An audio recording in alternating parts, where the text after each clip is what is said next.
xibaar yu wér te wóor ca tàng-tàng ba abonnez-vous pour ngeen di mën di jot suñuy vidéo. jërë ngeen jëf ci ànd gi ak ñun ci chaîne bi di Buzz 221 HD. Plainte de Soxna Aïda Diallo ab prêcheur lañu envoyé en garde à vue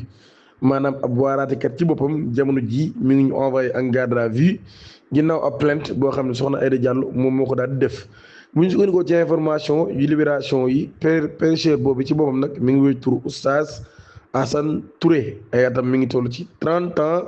daan nañ koy teg loxo par les éléments de la section de recherche de Kaolack ginnaaw ba ñu placé ko en garde à vue ñu ngi koy toppee diffamation ak division de fausses nouvelles par voie électronique. procédure boobee mi ngi am ginnaaw ab plainte boo xam ni Soxna Aïda Diallo ci boppam di ab guide d'une France des Thiantacones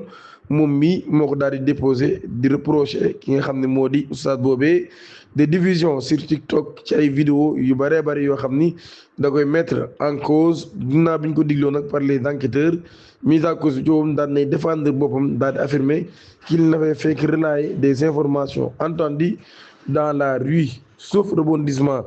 moom mii nag war nañ koo déférer au parquet de Kaolack mardi embrayé la même source.